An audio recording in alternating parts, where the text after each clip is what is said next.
Mesdames et messieurs, il s'agit ici d'une délibération importante pour le sud du département du Nord, pour la qualité de la desserte ferroviaire du Valenciennois et du Cambrésis.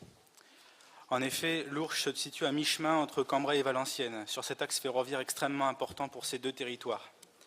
Nous parlons ici d'une délibération permettant à la région d'allouer un peu moins de 2 millions d'euros à la SNCF pour la réalisation de l'ensemble des études opérationnelles permettant ensuite la régénération de l'axe ferroviaire Valenciennes-Lourcq. Un axe qui permet le passage de 2 trains fret et de 16 trains de voyageurs par jour. Un axe donc important pour les sociétés et les habitants du Cambrésis et du Valenciennois. Nous attirons également votre attention sur l'urgence de la réalisation de ces études et à terme sur ces travaux de régénération, la vitesse ayant déjà été ralentie sur ce tronçon et la sécurité des usagers ne pouvant être mise en danger.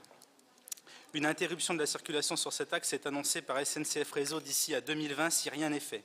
Cela serait très dommageable pour les entreprises du Cambrésis et du Valenciennois, actuellement desservies par cet axe ferroviaire, et viendrait surcharger encore un peu plus les connexions routières déjà saturées en heure de pointe, notamment la 2, pour toutes celles et tous ceux qui étudient et travaillent à Cambrai et à Valenciennes.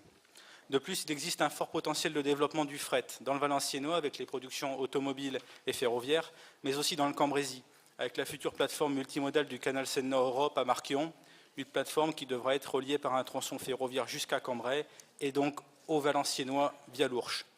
Avec à plus long terme la réouverture de la fonction fret transfrontalière entre Valenciennes et Mons, nous voyons combien cet axe Lourcq-Valenciennes est finalement important pour l'avenir et le dynamisme du sud du département du Nord. Il est maintenant nécessaire que l'État précise clairement ses engagements financiers sur cette opération de régénération.